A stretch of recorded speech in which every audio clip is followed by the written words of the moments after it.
झाला आहे आणि धान पिकं आता कापणी योग्य झालेलं आहे आणि अशात पाऊस आल्यामुळे मोठं नुकसान झालं आहे. तर काही मदतीचं आश्वासन वगैरे सरकारकडून देण्यात येतं? नाही, मला लक्षात आहे 2 दिवसापूर्वी फार जास्त अतिवृष्टी झालेली आहे आपल्या गोंदिया जिल्ह्यात आणि जिल्ह्याचा पालकमंत्रीची नेमणूक झाली आणि अतिवृष्टी झाली म्हणून आज प्रथमच जिल्ह्याचा आढावा, जिल्ह्याचं नियोजनाचा आढावा आणि जिल्ह्यात अतिवृष्टीचा आढावा आणि तिथे आज आढावा बैठकीमध्ये पूर्ण सविस्तर माहिती घेतली आपण. त्याच्यात गोंदिया तालुक्यातच सर्वात जास्त नुकसान आहे. सर्वच तालुक्यात आहे पण त्यातल्या त्यात गोंदिया तालुक्यात सर्वात जास्त आहे. तर आजपासून मला असं सांगितलं की 4 दिवसात पूर्ण सर्वे होणार आहे. सर्वे आल्यानंतर त्याचा अहवाल प्राप्त होईल, त्याच्यानंतर आपण समोरची कारवाई करू.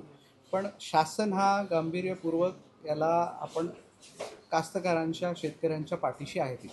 सर, जे धान उत्पादक शेतकऱ्यांचे मागच्या खरीप हंगामाचे काही बोनसचा विषय बोनस घडलेला आहे. 4,000-5,000 शेतकरी राहिले आणि काही 140 कोटी रुपये चुकारे देखील ठरले. कधीपर्यंत नाही, इथे यायच्यापूर्वी त्याची पण थोडीशी मी माहिती घेतलेली आहे. ते पण लवकरात, मी आज तुम्हाला तारीख नाही पण लवकरात लवकर होण्याची शक्यता आहे त्याच्यात. कारण की आम्ही वर शासनामध्ये पण या विभागात माझे बोलणं झालेलं आहे त्या विषयावर आणि हा विषय वारंवार तिथे यापूर्वी जेव्हा बोनस ची घोषणा व्हायच्या आधी सर्व आमदारांनी पण तिथे 2-3 जिल्ह्याचे आमदार यांनी ही विषय तिथे मांडून धरलं होतं. नंतर शासनाने निर्णय घेतला पण त्याला विलंब झाला हे मान्य आहे, पण ते लवकरात लवकर होईल याच्यासाठी पण शासन व मी पालकमंत्री म्हणून कटिबद्ध आहे. सर, दिवाळी आता संपलेली आहे जवळजवळ आणि धान खरेदी केंद्र अजून सुरू झालेलं नाही आहे. दरवर्षी 15 ऑक्टोबरपर्यंत सुरू व्हायचे, यावर्षी कधीपर्यंत होणार आहे? नाही, ते पण लवकरात लवकर होईल. मी कलेक्टर साहेबांना ते सांगितलं आता की आपल्याला निर्णय याच्यावर 2-4 दिवसाच्या आत घेणं गरजेचं आहे. पण पावसाळा पण आपण बघा लांबलेला आहे.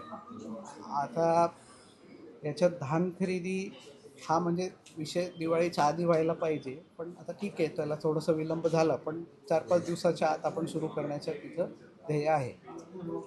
सर, आज पहिल्यांदाच पालकमंत्री झाले आणि गोंदियाला पहिल्यांदा काय महत्त्वाचे निर्णय घेण्यात आले? नाही, निर्णय असं काही फार मोठं नाही आहे, कारण की जो अखर्चित निधी आहे त्याला आपल्याला कालमर्यादा आहे, त्या मर्यादाच्या आत खर्च झालं पाहिजे.